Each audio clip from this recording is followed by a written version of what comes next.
తెలంగాణలో రేవంత్ రెడ్డి పరిపాలన మొదలయ్యి 2 సంవత్సరాలు అవుతుంది. టీఆర్ఎస్ పార్టీని అభ్యర్థి తెలంగాణ అభ్యర్థి ఉంటుంది చూడు. ఆర్టీసీ బస్సులు ఉన్నాయి, ఒక టైంకి ఒక బస్సు లేదు. ఎట్లా పోతారు జనాలు? ఇంతమంది వెయిటింగ్, గంట నుంచి వెయిటింగ్. కేసీఆర్ ఉన్నప్పుడు పథకాలు ఏమీ లేవు అని అంటున్నారు కదా. పథకాల కోసం ఎందుకు అవసరము? మనిషికి చేసుకుంటేనే పొట్టు వెళ్తుంది, చేసుకుంటారు, వాళ్ళ పరిమాణిస్తారు. ఇప్పుడు రవాణా ఉన్నది, రవాణా సంవత్సరం రవాణాలు వెళ్ళిపోతారు, ఏళ్ళు చేసుకుని వాళ్ళు ఉంటారు. ఫ్రీ కరెంట్ ఉన్నాయి, ఫ్రీ బస్ చేసి ఏం ఫైదా? 10 రూపాయలు పెంచే. అంటే కేసీఆర్ వార్నింగ్ ఇయనికి బయటికి వచ్చిండా గంతేనా? వార్నింగ్ ఇచ్చి కాదు, ప్రతి ఒక్క పార్టీ అంతే.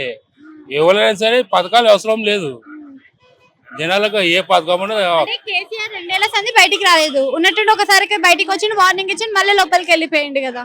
కేసీఆర్ అని కాదు, కేసీఆర్ ఒకడే ఉన్నాడా? ఇప్పుడు టీడీపీ ఉన్నది,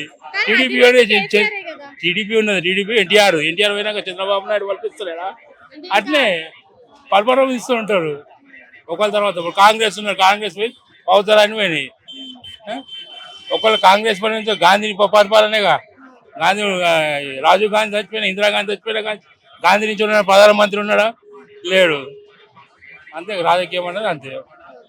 అంటే కేసీఆర్ ఉన్నప్పుడు ఎట్లుండే, మరి ఇప్పుడు ఎట్లుందండి? కేసీఆర్ ఉన్నప్పుడు అంతేనే ఉండే, ఇప్పుడు ఇంకా ఘోరం అయిపోయింది.